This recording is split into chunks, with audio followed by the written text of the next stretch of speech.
Flood is the overflow of huge amount of water onto the normally dry land. Flood occurs when the overflowing water submerges land and causes deluge. It is cruel and violent expressions of water. The word flood comes from the Old English flood, a word common to Germanic languages. The EU flood derivatives defined a flood as a temporary covering by water of land not normally covered by water. In the sense of flowing water, the word may also be applied to the inflow of high tides. The flood is caused when the river bank cannot hold the high flow brought down from the upper catchment due to heavy rainfall. Areas having poor drainage characteristics get flooded by accumulation of water from heavy rainfalls. Floods are the most frequent natural calamities that India has to face almost every year in varying magnitude and in some other parts of the country. According to the estimate of National Commission on Flood, the area prone to floods are 40 million hectares, and out of which near about 80% of the area, that is 32 million hectares of the area, could be provided with a reasonable degree of protection. Before coming to the protection measures, we should know about the types and causes of floods. Floods are of various types. There are 6 main types of floods, namely riverines, estuarines, coastal, catastrophic, human-induced and muddy. The riverine types of flood is again categorized into 2 types, slow kinds and fast kinds. The water runoff from the sustained rainfall or rapid snow melt exceeding the capacity of a river channel causes a slow kind of riverine flood. And fast kind of riverine floods include flash flood resulting from the convective precipitation, that is intense thunderstorm, heavy rainfall, etc. Next type of flood is estuarines. Estuarine floods are commonly caused by a combination of sea tidal surges caused by storm forces winds. A storm surge, either a tropical cyclone or an extratropical cyclone, falls within this category. Then it's coastal types of floods. Coastal floods caused by severe sea storms or as a result of another hazard like tsunami or hurricanes. Then comes catastrophic floods. A catastrophic flood is caused by a significant or an unexpected event like breakage of a dam or another hazards like volcanic eruptions and earthquakes. Human-induced floods. Human-induced flood includes any type of accidental damage like damage caused by a workman to tunnels or pipes. Another type of flood is a muddy flood. A muddy flood is produced by an accumulation of runoff generated on croplands. Sediments are then detached by runoff and carried as a suspended matter on bed loads. Muddy flood should not get confused with mud flows. Muddy floods are therefore a hill slope process, and mud flow are produced by mass movements. Now we come to causes of flood. Many floods are directly related to change in weather. The most common cause of flood is due to rainfall at extremely high rate or for an unusual long period of time. Sometimes flood occurs as a result of unique combination of factors that only indirectly include or involve weather condition. For example, a low-lying coastal areas may be prone to flooding whenever the ocean is at high tide. Usually the causes of floods include 2 types, that is natural causes and anthropogenic causes of floods. Under natural causes of flood, here comes high rainfall, snow melts, relief, coastal floodings. In high rainfall, heavy rainfall raises the water level, and when the water level is higher than the river bank, the flood occurs. Because of global warming, the temperature of every year is increasing. The ice cap melts in spring, many water goes into the sea. The water raises the sea level and again it causes flood. Flood often occurs in lowlands. This is because river flow more slowly in low-lying areas. If the water volume increases suddenly, the flood occurs. Coastal flooding. Flood usually occurs in coastal areas because they have high tides or storm. the sea level will rise. If the sea level is higher than the level of the coastal lowland, automatically the flood occurs. Now we come to anthropogenic causes of flood. It includes deforestation, poor farming, poor water management and population pressure. When we talk of deforestation, large areas of the forest near the rivers has been cleaned because of human need demands. There are no trees to soak up water, there are no trees to build the soil together. Ultimately, the large amount of soil and water are washed off by the rains into the river, because of which the water volume increases in the river and again it causes flood. Poor farming. Some farming practices can also damage the vegetation cover, so the soil will be washed into the river easily. Poor farming include two more factors, overgrazing and overcultivation. In overgrazing, when the animal they graze too much of land, the pasture is eaten away very quickly. So the less vegetation cover is left over and soil is again washed off into the river. And due to overcultivation, when a piece of land has been used for farming for a long period of time, the soil may become so infertile that no vegetation cover is left, and again the soil is washed off into the river more easily, which may cause floods. The next cause is poor water management. When the dams are poorly constructed or maintained, they can easily collapse and these result into flooding. Population pressure. Because of the large amount of people, everything is needed in demand, like more water, more food, more woods, more land, etc., which indirectly or directly lead to soil erosion and which may affect floods again. The flood caused due to any reason may severely affect us in many ways. Effects of flood may be primary, may be secondary or tertiary. The primary effect of flood include physical damages. Flood can damage any type of structure like bridges, dams, buildings, roadways, canals, etc. The secondary effect of flood can be seen on water supplies, health, food and plants. The contamination of water due to flooding also causes the scarcity of clean drinking water. The shortage of food crops can be caused due to loss of entire harvest, and non-tolerant species of trees can die from suffocation. Also, the unhygienic condition prevailed due to flood spread many waterborne diseases. And the tertiary effects of flood includes the economic losses. Economic hardship due to temporary decline in tourism, rebuilding cost, food shortage leads to price increase in many countries. The disease related to floods are waterborne and foodborne disease like cholera, typhoid, hepatitis A, diarrhea, dysentery, vector-borne disease like malaria, dengue. Due to direct contact with contaminated water, dermatitis, conjunctivitis disease are caused, and due to the exposure to water, hypothermia, respiratory tract, etc. diseases are caused. Even the flood effects on mental health like sleep disorder, excessive grief and depression, etc. Flood mitigation. There are two main components of flood related studies. First, water that inundates, and second, land that is inundated. Geographical Survey of India studies the shape and material of the land getting inundated and generate data on the area, shape, slope, infiltration and permeability of soil of the basin, drainage pattern, landform and longitudinal and cross profile of the channels. On the basis of these studies, GSI produced flood hazards map indicating prohibitive, restricted, cautionary and flood free zones. Flood mitigation strategies which are included in the flood are structural and non-structural. Structural measures are in the nature of physical measures and help in modifying the flood, while non-structural measures are in the nature of planning and help in modifying the losses due to floods.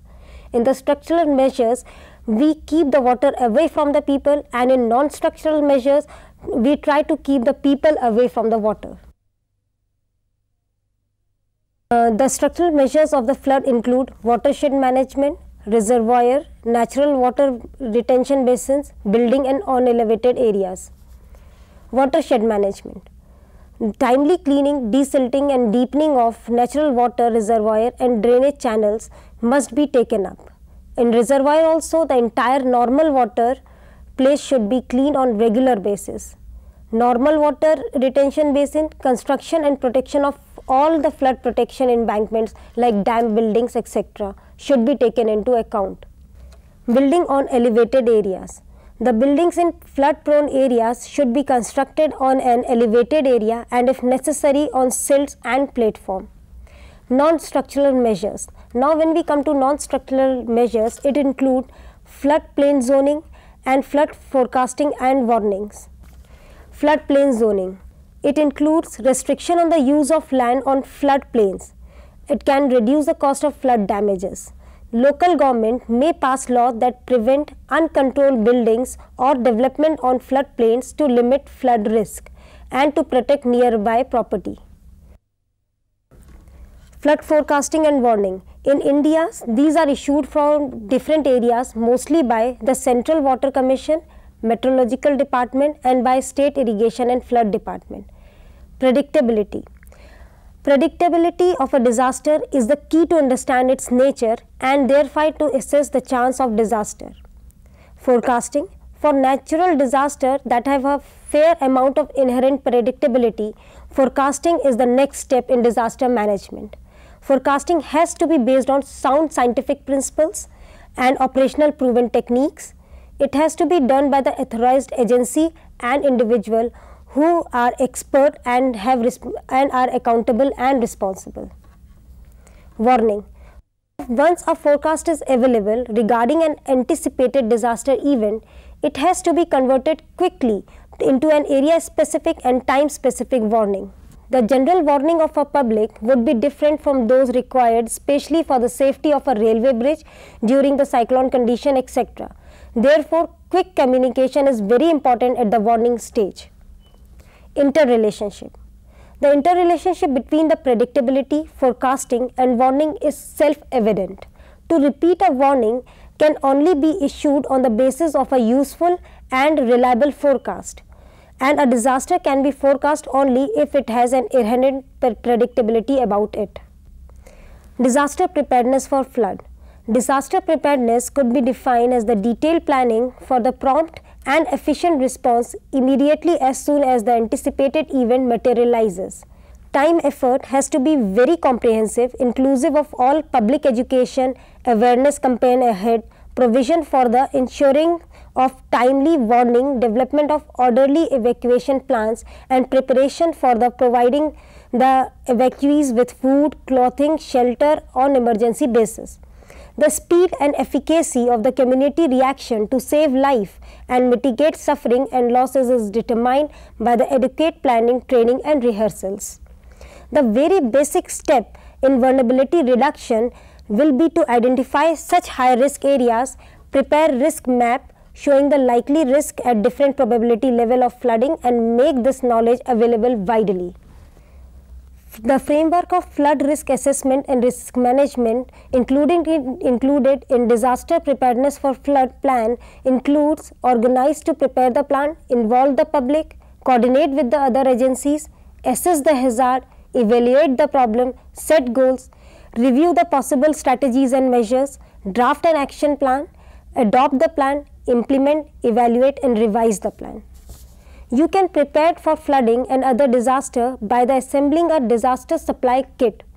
Take this kit with you if you are in an evacuating place. This kit may include a portable battery operated radio and extra batteries, flashlights and extra batteries, first aid kit and manuals, emergency food and water, non-electric can opener, essential and prescription medications, cash and credit cards, study shoes, extra clothes and bedding, food supplies for pets, etc. There are some management practices which can be followed before a flood, during a flood, after a flood, etc. Before a flood, to prepare for a flood, you should avoid building in a floodplain unless you evaluate and reinforce your home. Evaluate the furnace, water heater, electric panel if susceptible to flooding. Install check valves in sewer traps to prevent flood water from backing up into a drain from your homes. Construct barriers to stop flood water for entering the building. Seal walls in basement with waterproofing compound to avoid seepage. Now during a flood, if a flood is likely in your area, you should listen to the radio or television for information. Be aware that flash flooding can occur. If there is any possibility of a flash flood, move immediately to a higher ground. Do not wait for instructions to move. Be aware of stream, drainage channels, canyon and other areas. If you must prepare to evacuate, you should do the following before evacuating. Secure your home if you have any time. Bring in outdoor furnitures. Move essential items to an upper floors. Turn off the utility at main switches or valves if instructed to do so. Disconnect electrical appliances. Do not touch electrical equipments if you are wet or standing in water. If you have to leave your home, remember these evacuation tips. Do not walk through moving water. 6 inches of moving water can make you fall. If you have to walk in water, walk where the water is not moving. Use a stick to check the firmness of the ground in front of you. Do not drive into the flood areas. If the flood water rises around you, abandon the car and move to a higher ground if you can do so safely. You and the vehicle can be quickly swept away.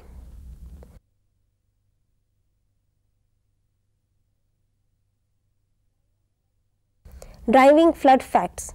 The following are the points to remember while driving in a flood condition. 6 inches of water will reach the bottom of a passenger car, causing loss of control and possible stalling. A foot of water will float many vehicles. 2 feet of rushing water can carry away from most vehicles, including sports utility vehicle and pickups, etc. After a flood, what one can do is listen for news report to learn whether the community's water supply is safe to drink. Avoid flood water. Water may be contaminated by oil, gasoline, etc. Avoid moving water. Be aware of areas where flood water have receded. Stay away from domed power lines and report them to power company. Return home only when the authority indicate it is safe to you. Stay away out of any building if it is surrounded by flood water. Use extreme caution when entering buildings. There may be hidden damage, particularly in foundations. Clean and disinfect everything that get away. Mud left from flood water can contain sewage and chemicals. Now, if you have find any survivor, how to reach and help those survivors? In that case, allow the survivor to talk about the experience. Reassure that the symptoms are normal. Don't take that individual's anger personally. Continue to reach out to any survivor who may reject help or isolate themselves.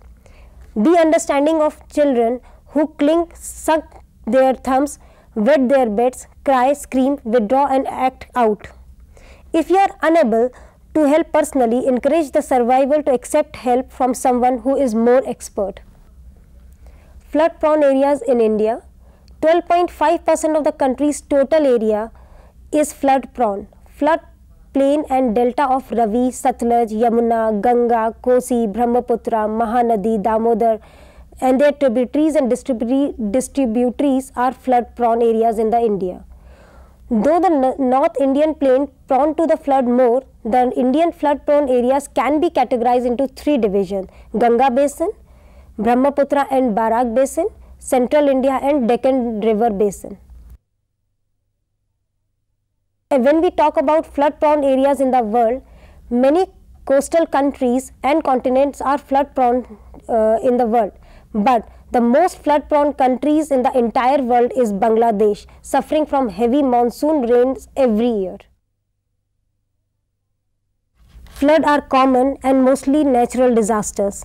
When rivers overflow their banks, they cause damage to lives, property, infrastructure and crop, etc.